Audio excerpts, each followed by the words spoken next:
अखिलेश यादव जो है वो आजमगढ़ से चुनावी कैंडिडेट हो सकते हैं इस बार। कोई बात नहीं। क्या लगता है कंपटीशन होगा? कोई कंपटीशन नहीं, कोई कंपटीशन नहीं है। आजमगढ़ चाहे अखिलेश यादव लड़े, चाहे मुलायम सिंह पुनः जिंदा होकर लड़े, कोई जीत नहीं पाएगा।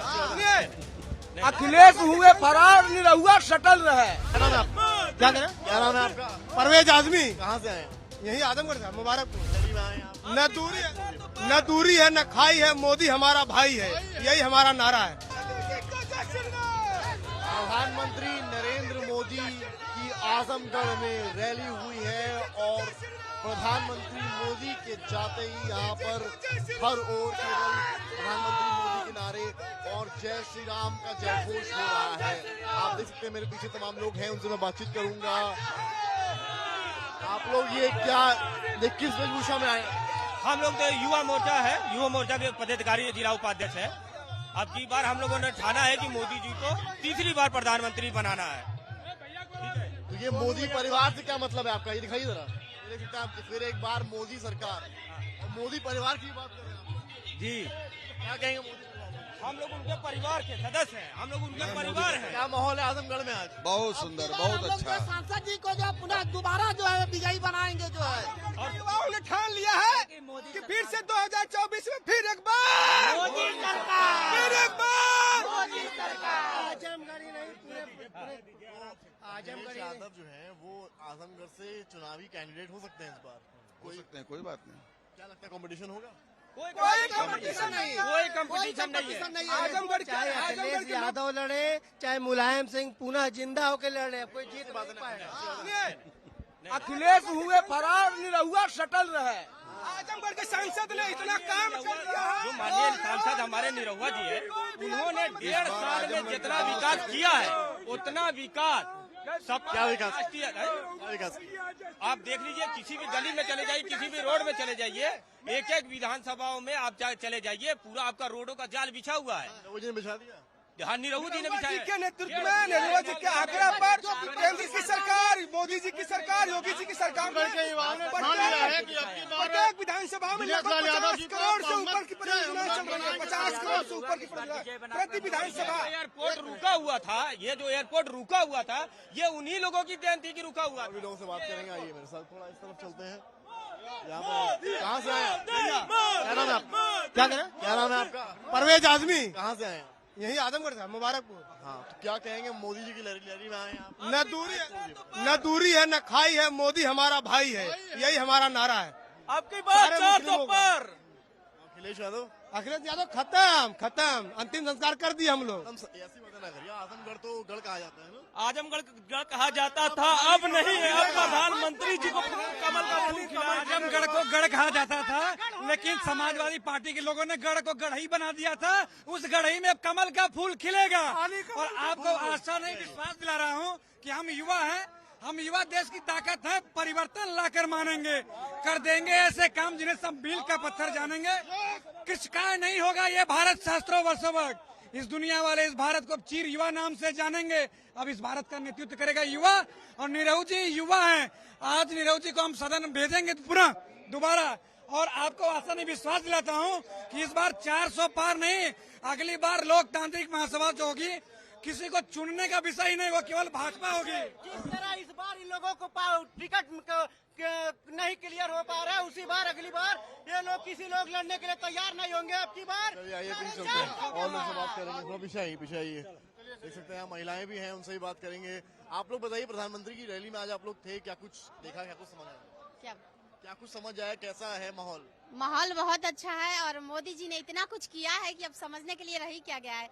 आज के 10 साल पहले आप पीछे देखिए और आज देखिए, आज मैं यहाँ खड़ी हूँ, आपके सामने बोल रही हूँ, तो ये मोदी जी की ही देन है। पहले क्या था?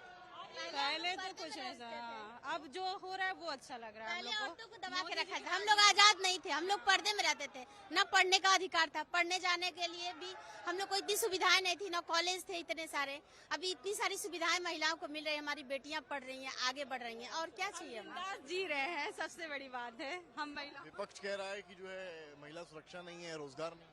कैसे विपक्ष कह सकता है कि महिला सुरक्षा नहीं है? सुरक्षा नहीं जो है, तो महिलाओं को आप सुरक्षा कैसे मोदी हैं? की सरकार में मिला है, वो हमारे अगर कोई सुरक्षा देने वाला है तो वो मोदी जी है। प्रधानमंत्री ने बार बार जिक्र किया पहले ये था, पहले ये था, पहले क्या था? आप लोग यहीं से हैं? जी हाँ बिल्कुल, हम लोग शहर से सदर से हूँ। पहले क्या था, मैं आज से पहले 20 साल की बात बताती हूँ कि आज 6 बजे से पहले महिलाएं सुरक्षित नहीं थी। आज हम बेधड़क रात को 2 बजे भी, 1 बजे भी, 12 बजे भी घर से बाहर जा सकते हैं और हम लोग काम वर्क कर रहे हैं फील्ड में। तो ये सब बीजेपी के कार्यकर्ता हैं और आप देख सकते हैं बुजुर्ग लोग भी हैं। कब से आप आजमगढ़ में? बाहर से हैं? जन्म से हैं। कितना बदलाव देखा है आपने? बहुत बहुत। सर, हम गरीबों की ख्वाहिश है कि रियल एस्टेट से पैसा गरीबों को वापस दिला दे सरकार। ये सहारा जो पैसा डूब रहा है गरीबों का और उसको कटबद्ध हो जाए, सरकार वापस दिला दे। तमाम गरीबों का पैसा फंसा हुआ है सर। इसके विषय में नहीं एक बार बात हुई, एक बार वहाँ तक पहुँचा। एमपी साहब में बोलिए ना उनको, है तो एमपी साहब उनके। हाँ सर, एक बार बोल दिए सर। क्या हुआ? वो जो सहारा में पैसा फंसा गरीबों का, जी। उसके ऊपर सरकार विचार करे और जल्दी से किसानों को दिला। बिल्कुल, जैसे प्राइवेट सेक्टर है, प्राइवेट सेक्टर में जनता ने निवेश किया, निश्चित रूप से किसी दुर्व्यवस्था के कारण या कोई ऐसे बैंक करप्ट होने के कारण आज ये दुर्व्यवस्था झेल रही है, तो निश्चित रूप से एक सेबी हो या आरबीआई हो या आईआरडीए हो, ये सारी कंपनियां कुछ न कुछ एक फाउंडेशन के आधार पे कंपनियों को खड़ा करती हैं। तो हम चाहेंगे कि उस गरीब जनता का जो रेकरिंग का पैसा है वो उसको दिलाने में जो भी तरीके हो उसको इस्तेमाल करके हमारे सरकार इसको दिलाने का काम करे। क्या ये भाई, मैं हूँ मोदी का परिवार? बिल्कुल, ये पूरा भारत ने मान लिया है कि मैं हूँ मोदी का परिवार, क्योंकि विपक्ष नहीं मान लिया? पूरी भारत के विपक्ष नहीं मान लिया? किसने? विपक्ष नहीं मान लिया? विपक्ष ने भी मान लिया, क्योंकि विपक्ष हताश है। विपक्ष के पास इस समय कोई ऑप्शन नहीं है। हम इस बार 400 के पार जा रहे हैं। नरेंद्र मोदी की सरकार आ रही है। इस सरकार के आने के पीछे जो सबसे बड़ा कारण है वो यह है कि आज हमारा जो भारत है वो विकासशील भारत से विकसित भारत की ओर तेजी से बढ़ रहा है। हम विश्व गुरु की तरफ। आप लोग कहाँ से हैं?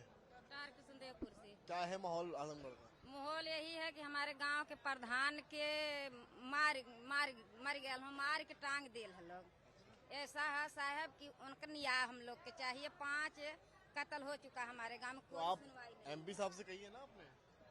लहुआ जी कौन है एमपी? लहुआ ही है ना? वो कहाँ मिलेगी? मतलब नहीं मिलेंगे? मतलब उनको कहाँ ढूंढेंगे, कहाँ हम लोग पाएंगे? आप लोग तो ये जो कहते हो तो चौपास। आप लोग से मिलते नहीं है? आप लोग के गांव में नहीं आते? नहीं, वो हम लोग को काम नहीं आते हैं। हम लोग काम नहीं आते हैं। इनके पति मर गए, हम लोग अब गए थे देखने वहाँ पे, लेकिन उसका न्याय चाहिए ना। न्याय कैसे होगा? हम लोग मिलते नहीं है। घूस दे देते हैं, कोई सुनवाई नहीं आती है। 5 कत्ल हो चुका हमारे गांव में। 5वां कत्ल है इस बार, 5वां कत्ल, और मार कर उसको लटका दिया गया है। चलिए, खैर ये पब्लिक है यहाँ पे और एक और प्रधानमंत्री की रैली हो रही है। कहानी ये है आजमगढ़ की कि प्रधानमंत्री जब आते हैं तो पूर्वांचल पुश बीजेपी को मिलता है, लेकिन चुनाव इस बार बहुत अहम है। अगर यहाँ से कैंडिडेट विपक्ष की ओर से कोई सॉलिड खड़ा किया जाता है तो जरूर ये कांटे की लड़ाई होगी, वरना कहीं ना कहीं प्रधानमंत्री की रैली के बाद बीजेपी का माहौल कुछ तो आजमगढ़ में बनता नजर आता है। कैमरामैन संदीप के साथ समर्थ श्रीवास्तव।